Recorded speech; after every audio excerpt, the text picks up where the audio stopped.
네, 오늘 함께 은혜 나눌 말씀은 고린도전서 14장 20절의 말씀입니다. 네, 우리 다 함께 한 목소리로 봉독하도록 하겠습니다. 형제들아, 지혜에는 아이가 되지 말고 악에는 어린 아이가 되라. 지혜에는 장성한 사람이 되라. 아멘. 오늘도 주님의 전에 나오신 우리 모든 성도님들 가운데 하나님께서 부어주시는 놀라운 은혜와 사랑이 가득 차고 넘치시기를 간절히 소망합니다. 네, 지난 한 주간 우리 굉장히 바쁘고 정신없는 한 주를 보냈는데요. 예배 처소를 이전하는 모든 과정이 그래도 정말 하나님의 크신 뜻 가운데 순조롭게 잘 진행되어서 너무나도 감사한 마음입니다.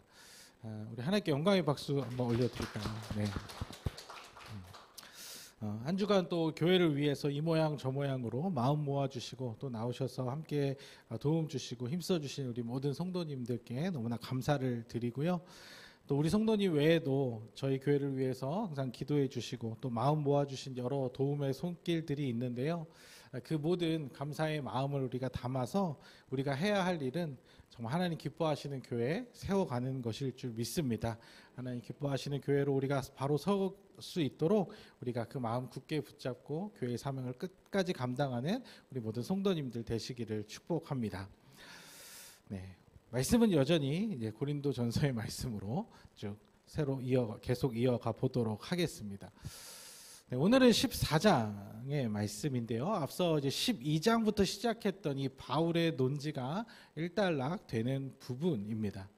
1절 말씀부터 먼저 한번 읽어보도록 하겠습니다. 사랑을 추구하며 신령한 것들을 사모하되 특별히 예언을 하려고 하라. 그러니까 앞서 이제 13장에서 사랑의 가치에 대해서 계속 이야기하지 않았습니까? 그래서 사랑을 추구하며로 이제 14장은 딱 이제 사랑에 대해서 먼저 이야기를 꺼내고 그리고 나서 이제 신령한 것들, 은사들을 이제 사모하라고 합니다. 그런데 특별히 예언을 하려고 하라 이렇게 이야기를 해요.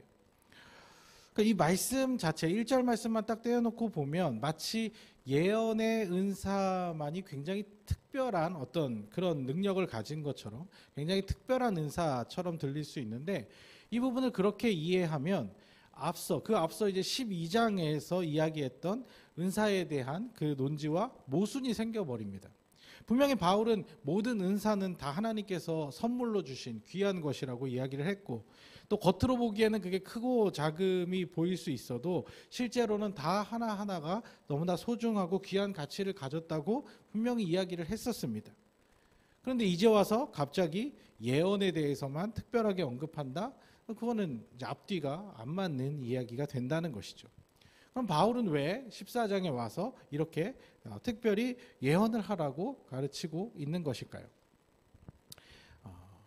답부터 먼저 결론부터 말씀을 드리면 그 자체의 어떤 특별함보다는 지금 고린도 교회에서 일어나고 있는 이 문제들을 풀어가기 위해서 예언의 은사가 큰 도움이 될 수 있기 때문에 예언이 뭔가 더 특별하고 좋은 은사이기 때문에가 아니라 지금 고린도 교회의 상황에서는 예언의 은사, 특별히 방언의 은사보다는 예언의 은사가 더 필요했기 때문이라는 것이죠.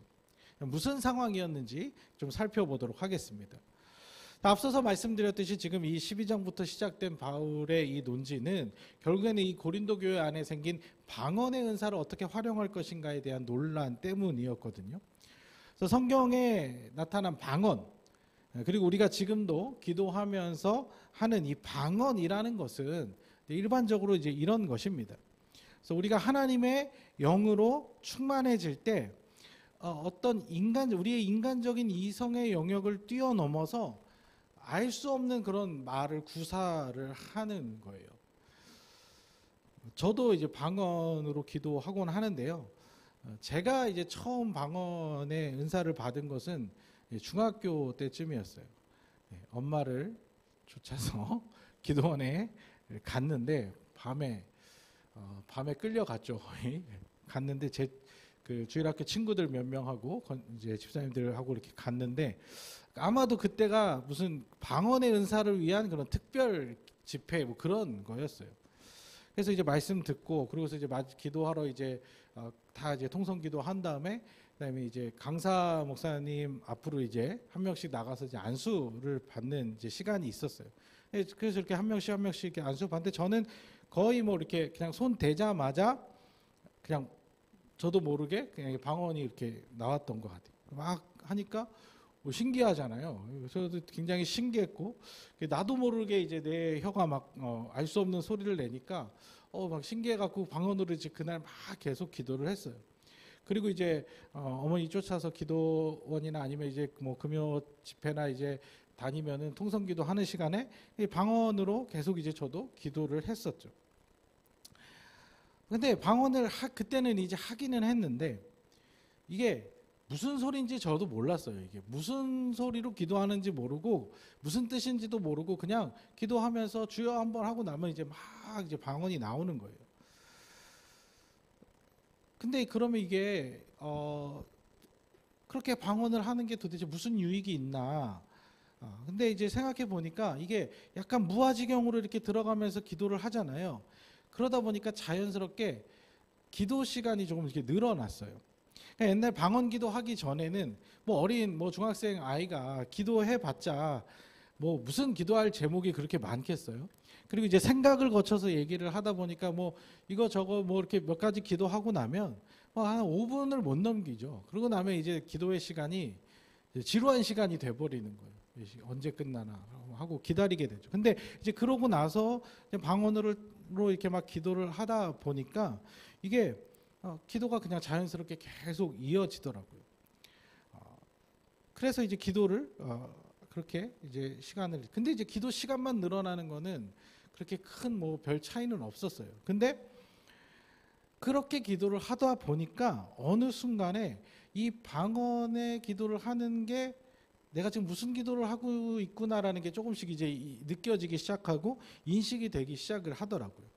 그러니까 그전에는 이제 내가 내 생각으로만 기도할 때는 머리에 떠오르는 것만 이렇게 기도를 했었는데 그래서 내 생각 안에 갇혀서 이렇게 기도하는 느낌이었다면 방언으로 기도한 후에는 이게 내가 생각지도 않았던 여러 기도 제목들이 자연스럽게 막 떠오르고 기도를 하게 되었다는 거죠. 그래서 내가 기도할 때 까먹고 있었던 것들이라든지 아니면 그냥 가볍게 지나치고 넘어갔던 문제라든지 아니면 어떤 놓치고 있었던 잊어버렸던 그런 사람들에 대해서도 막 기도를 하게 되고 그게 더 깊이 들어가다 보니까 나도 모르게 어떤 지나쳐버린 내 어떤 상처와 내 생각과 순간적인 감정들 무의식 속에 쌓여있던 원망과 불평 이런 것들도 자연스럽게 끄집어내서 하나님께 토로하듯이 털어놓으면서 기도를 하게 되고 또 그렇게 막 내 감정을 이렇게 토로하면서 기도를 하다 보니까 그거에 대해서 또 하나님께서 위로해 주시는 게 느껴지고 또 하나님께서 어떻게 하라고 또 이렇게 말씀하시는 것처럼 이렇게 느껴지고 그러면서 이제 기도가 자연스럽게 깊어지더라는 거죠. 그러니까 이 방언의 은사가 왜 좋으냐, 왜 필요하냐, 왜 유익하냐 그거는 우리가 더 깊은 기도의 자리로 들어갈 수 있도록 도와준다는 것이죠. 하나님과 어떤 더 깊은 소통을 할 수 있도록 이끌어 준다는 것이죠. 우리가 그냥 머리로만 내 입으로만 내 말로만 기도할 때와는 다르게 더 깊은 기도의 자리로 우리를 불러 주신다는 겁니다. 그래서 2절 말씀을 한번 읽어볼게요. 방언을 말하는 자는 사람에게 하지 아니하고 하나님께 하나니 이는 알아듣는 자가 없고 영으로 비밀을 말함이라. 그러니까 이 하나님의 영과 나의 영이 깊이 소통하도록 돕는 역할을 한다는 것이죠. 그런데 문제는 맨 마지막에 이제 보면 마지막 줄에 보면 알아듣는 자가 없다는 게 문제예요. 알아듣는 자가 없어. 하나님하고 나 말고는 다른 사람들이 알아듣지를 못한다는 겁니다. 고린도 교회의 문제도 지금 여기서 출발을 하고 있는 거예요. 다른 사람들이 알아들을 수 없는 이 방언을 많은 사람들이 다 모인 자리에서 무분별하게 행하는 것이 문제였다는 것입니다. 왜 그랬을까요? 단순합니다. 신기하니까. 뭔가 특별해 보이니까. 뭔가 방언을 막 이렇게 하고 있으면 뭔가 하나님의 영이 임하고 있는 것이 눈으로 보여지는 어떤 현상같이 느껴지니까 너도 나도 막 이제 방언을 하기 시작을 한 거예요. 한번 생각해 보십시오. 회중들이 이렇게 다 모여서 기도하거나 막 말씀을 전하고 막 그렇게 모여서 하고 있는데 그런데 갑자기 어떤 사람이 중간에 성령이 충만해져서 갑자기 혼자 일어나서 막 사람들 들으라고 막 방언으로 막 얘기를 하는 거예요. 이 사람이 막 얘기를 하고 그렇게 방언으로 막 하고 있는데 저쪽에서 또 막 갑자기 삘이 팍 이제 성령이 임해가지고 또 일어나서 또 막 방언으로 이야기를 하는 거예요. 정신이 없죠. 근데 또 어떤 사람은 저기서 예언의 은사를 받아가지고 또 갑자기 탁 일어나서 주님이 말씀하십니다 막 이러면서 또 막 이야기를 하는 거예요. 그러니까 이게 모임이 너무 무질서해 버리는 거예요. 엉망진창이 돼 버리는 거예요. 그러니까 뭔가 이게 신기한 일이 벌어지고 있는 것 같은데 하나님의 임재가 강력하게 나타나고 있는 것 같은데 그 모임이 끝나고 나면 이거 뭐 정신이 하나도 없고 남는 게 하나도 없는 거예요. 이런 일이 계속 반복되는 거죠. 근데 어떤 사람들은 이런 모습 자체가 되게 신기하기 때문에 이런 걸 더 추구하는 사람들이 생기는 거예요.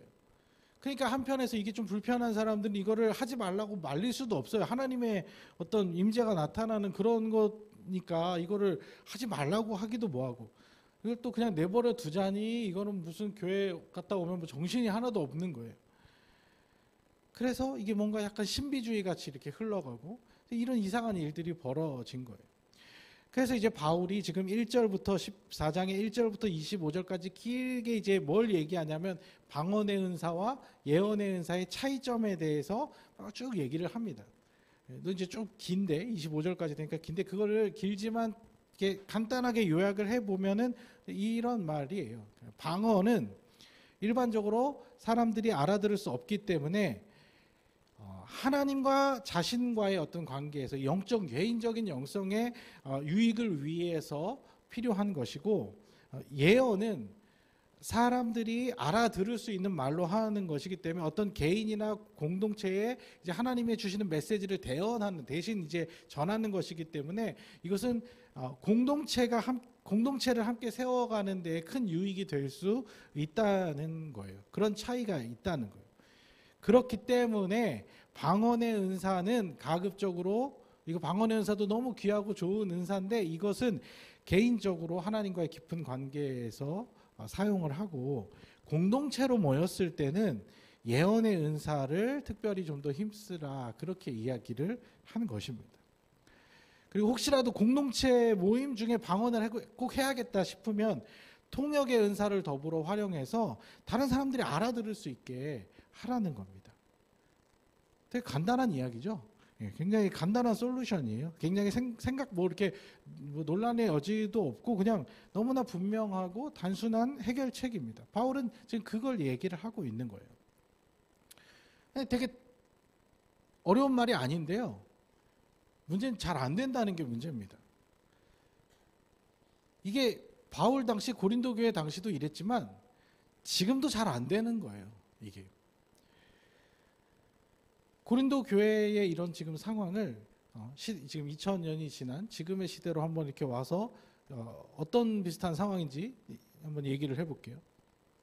우리가 지금 함께 예배를 드려요. 제가 예배를 드리는데 찬양 인도자 한 분을 모셨어요. 찬양 인도자 한 분을 모셔서 이제 앞에 깊이 우리가 영적으로 깊이 찬양하기 위해서 찬양을 하는데 막 이렇게 기타 치면서 찬양하시다가 방언으로 찬양을 하시는 거예요.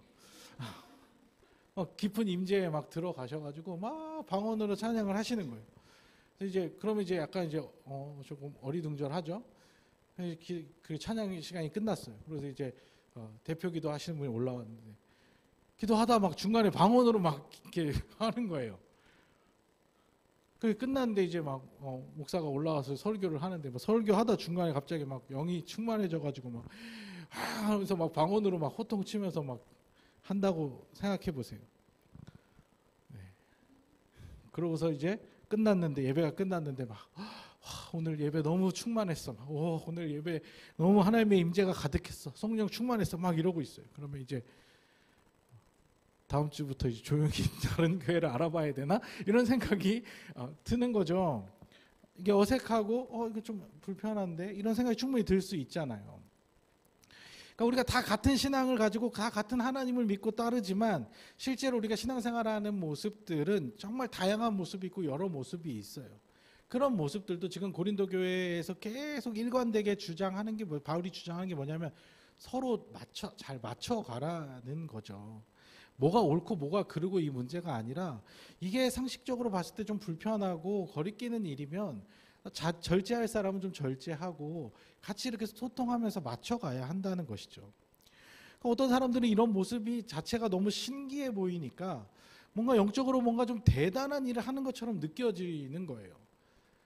아직도 지금 이런 것들을 추구하고 이런 것들이 좋아서 이런 일들을 하는 기도원들을 많이 쫓아가시는 분들도 지금도 많아요. 요즘은 이제 뭐 SNS랑 유튜브도 발달이 됐으니까 요즘 또 찾아보면요 많이 올라와요. 그래서 어떤 강사 목사님이요 이렇게 기도 막 하다 휘 하면요 여기 있던 분이 막 굴러가지고 저쪽까지 막 가요. 진짜 영상이 있어요. 유튜브에 찾아보면 막 있어요. 성령의 바람이 불어서 그런 거래요. 그리고 또 다른 어떤 기도원은 강사가 이렇게 안수를 해요. 이렇게 안수를 하면은 막 그러면서 막 살랑살랑 몸을 움직이면서 막 춤을 추기 시작을 해요. 그러면서 막 여기 안수하고 여기 안수하고 하면 앞에 다 막 춤추고 막 이러고 이렇게 있는 거예요. 막 성령 춤이래요. 성령 춤.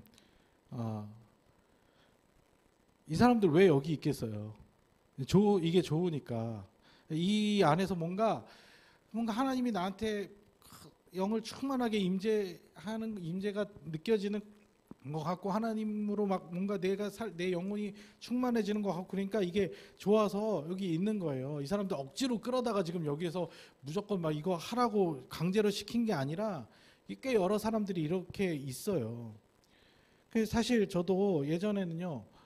어머니 따라서 이렇게 기도원 다니다 보면 막 귀신 쫓는 것도 보고 막 거품 물는 것도 보고 그랬거든요. 근데 이제 어린 마음에 이렇게 막 사람들을 안수하면 막 쓰러지고 이러잖아요. 그러니까 어떤 날은 나도 한번 쓰러져 봤으면 좋겠다. 나도 뭔가 다 저렇게들 쓰러지는데 한번 나도 저기 왜 저러는 거지? 나도 한번 느껴보고 싶다. 막 이런 생각이 들었거든요. 저는 안 쓰러져요, 잘. 덩치가 커서 그런지 아니면 생각이 많아서 그런지 이게 잘 안 넘어가더라고요.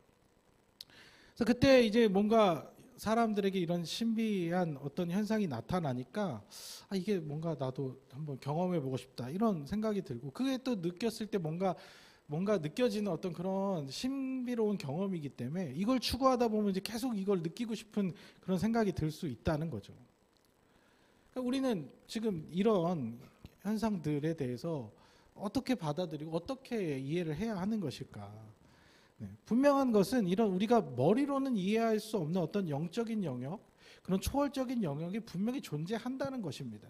그리고 그것이 간혹 가다가 우리가 인생을 살면서 한번 강하게 하나님께서 그렇게 하나님의 임재를 경험하게 하실 때가 있어요.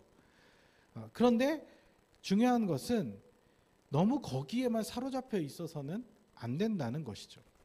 성경에도 분명히 특별한 이런 현상들이 나타난다고 증거하고 있고 뭐 이런 것들을 우리가 이거는 잘못된 것이다 부정해 버릴 수만은 없는 일이라는 것이죠.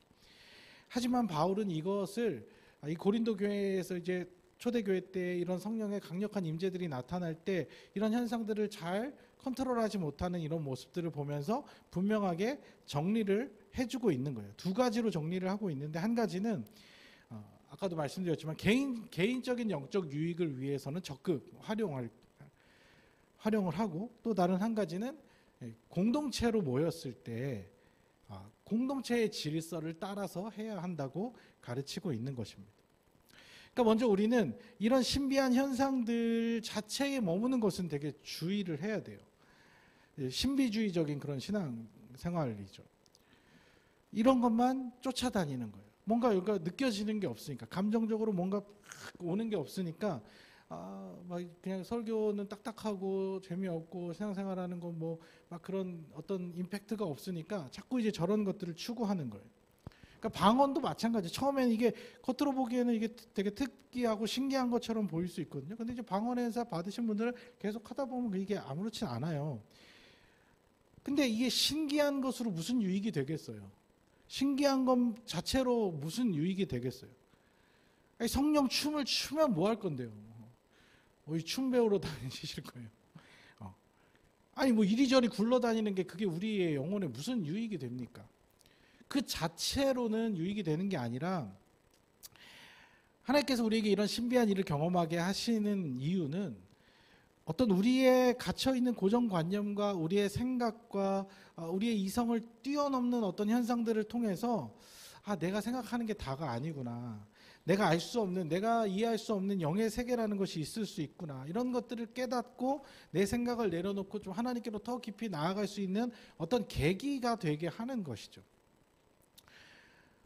아까도 말씀드렸지만 제가 이제 처음에 그냥 신기해서 방언 기도를 신기해서 그렇게 하다가 그걸 통해서 이제 더 깊이 하나님의 마음을 이해하는 그런 도구로 활용을 하고 그것이 저의 신앙을 더욱더 견고하게 해주고 하나님과의 어떤 믿음의 관계를 더 깊이 이끌어주는 그런 도구로 활용이 된 것처럼 모든 은사들은 다 이렇게 우리가 하나님께로 더 나아갈 수 있도록 더 깊이 나아갈 수 있도록 이끌어주는 그런 용도로 그렇게 활용을 해야 한다는 것이죠.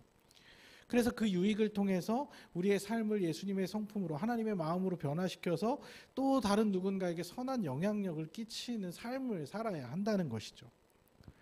방언의 은사를 통해 깊은 기도로 들어가고 깊은 기도를 통하여서 하나님 마음을 깨닫고 그 하나님의 마음을 깨달은 것을 통해서 우리의 삶을 변화시켜 나가고 그 삶의 변화를 통해서 내 이웃과 가족에게 좋은 영향력을 끼쳐야 한다는 것이죠. 그런 게 전혀 없이 그냥 방언으로 2시간, 3시간 기도하는 게 그게 무슨 소용이 있습니까? 아니면 방언의 은사 받았다고 신기해가지고 막 가족들 불러다가 나 방언한다 하면서 막 이렇게 하실 거예요. 자랑 삼아서. 그럴 이상한 그 자체가 얼마나 황당하고 이상한 행동입니까? 그런데 고린도 교회는 그런 식이었다는 거예요. 지금 모였을 때 야 봐라 나 성령 받았다, 나 방언 받았다 하면서 일어나서 막 방언의 은사를 막 활용을 하니까 이게 아무런 유익이 되지를 않는 거예요. 그 신기한 현상 자체에만 머물러 버리고 마는 것이죠. 바울이 그렇게 9절에 이렇게 이야기를 합니다. 읽어보겠습니다. 이와 같이 너희도 혀로서 알아듣기 쉬운 말을 하지 아니하면 그 말하는 것을 어찌 알기요? 이는 허공에다 말하는 것이라. 그냥 허공에 뿌리는 그런 소리가 되어버리고 만다는 것이죠. 우리가 하나님께서 주신 귀한 은사를 이렇게 그냥 허공에 뿌려지는 그런 의미 없는 소리로 그쳐서는 안 되겠죠. 그 눈에 보이는 어떤 신비한 현상만 쫓아다니는 것이 아니라 은사를 통해서 우리가 하나님께로 더 깊이 나아가는 데에 활용을 해야 한다는 것입니다. 바울의 이제 또 다른 권면은 공동체의 질서를 흐트러뜨리지 말라는 것인데요. 바울은 이런 관점에서 예언을 더 권장을 한 것입니다. 방언보다는. 얼마 전에 또 이제 SNS에 그 연예인 윤은혜 씨가 기도하는 모습이 한참 돌았던 적이 있어요. 요즘 이제 짧은 영상 이렇게 많이 이렇게 돌리잖아요. 그러면은 보면 이제 혹시 보신 적 있으신가요? 그 보면 이제 어떤 집회에서 이제 윤은혜 씨가 이렇게 손들고 이제 기도를 하는데 이제 영상이에요. 그래서 짧게 한 1분 정도 되는 영상인데 막 통성 기도를 막 하면서 이제 방언도 조금씩 이렇게 하면서 이렇게 기도를 하는 거예요. 이 모습을 보고 교회를 잘 모르는 사람들은 윤은혜 씨가 이단에 빠진 게 아니냐 막 이런 이제 말들을 막 많이 했어요. 근데 이제 제가 보니까 그냥 제가 보기에는 그냥 우리가 뭐 금요 철야나 수련회 같은 이제 집회에서 그냥 이렇게 뜨겁게 통성으로 기도하는 뭐 그 정도 수준이었어요. 그래서 앞에서 이제 그 기도 인도를 그렇게 한 건데, 그래서 통성기도 조금 해본 사람이라면 그게 뭐 그렇게 아주 이상해 보이지는 않았어요.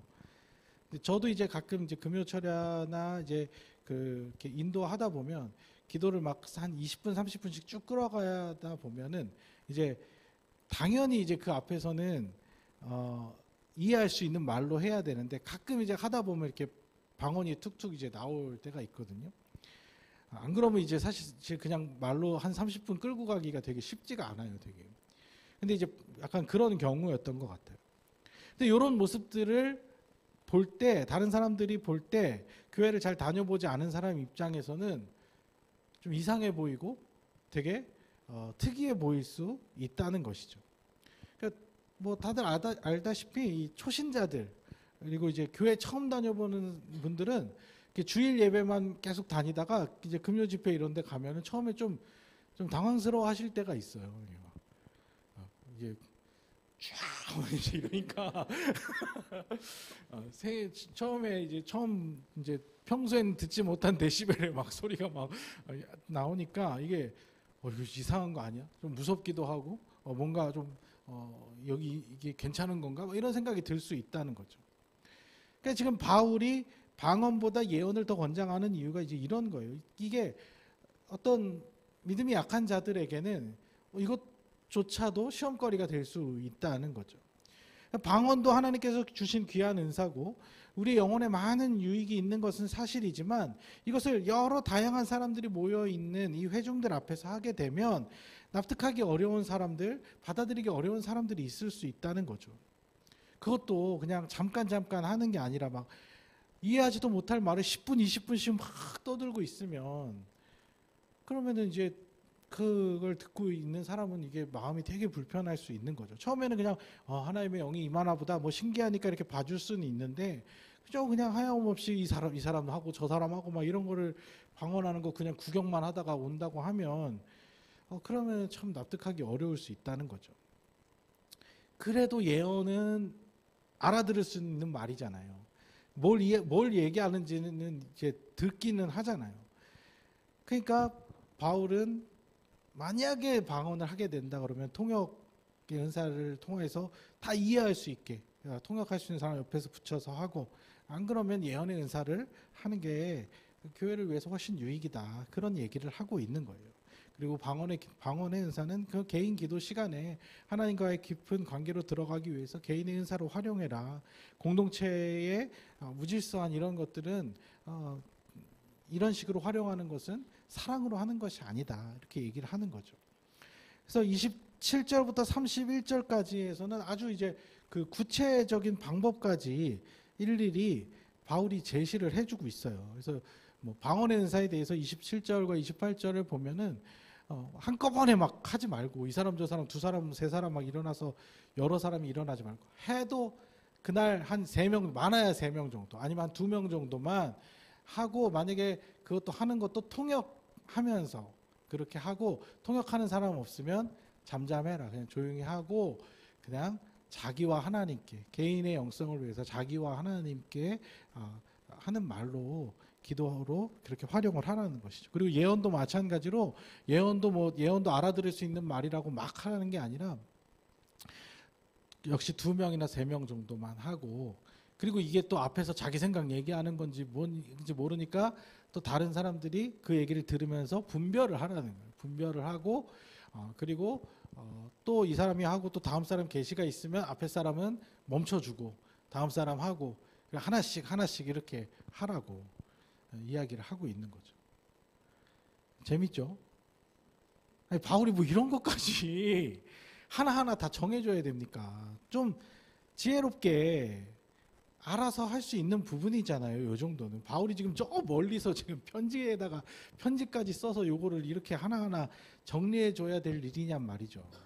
서로 좀 배려하고 서로 좀 이해하고 그렇게 맞춰 나갈 수 있는 방법을 찾으면 되는데 자기 하고 싶은 대로 이게 방언의 은사가 너무 막 좋고 신기하니까 자기 하고 싶은 대로만 하고 여기는 또 불편하니까 막 또 뒤에서 얘기하고 이러니까 이게 그러니까 고린도 교회는 지금 계속 이 분열의 문제 때문에 서로 마음이 하나가 안 되니까 이런 것들까지도 다 이제 문제가 되는 거예요. 공동체를 무너뜨리게 되는 그런 일로 전락이 될 수 있는 그런 상황들이 펼쳐진 것입니다. 그래서 이제 바울이 이런 것들을 잘 조율할 수 있도록 권면을 하고 있는 거예요. 고린도 교회가 서로를 사랑하고 존중하는 마음이 그들 안에 잘 나타나고 있었다면 사실 이런 방언의 문제 정도는 충분히 스스로 조율할 수 있었을 것입니다. 그런데 여전히 그들에게 사랑이 없었기 때문에 하나됨이 없었기 때문에 문제가 되었다는 것이죠. 그래서 이제 앞에서 은사에 대해 설명하고 사랑에 대해서 강조한 다음에 이제 이 이야기를 바울이 꺼낸 것입니다. 그래서 우리가 사랑의 은사를 힘입어서 서로를 생각해주고 이해해줄 수 있는 그런 성숙함이 우리에게 먼저라는 것입니다.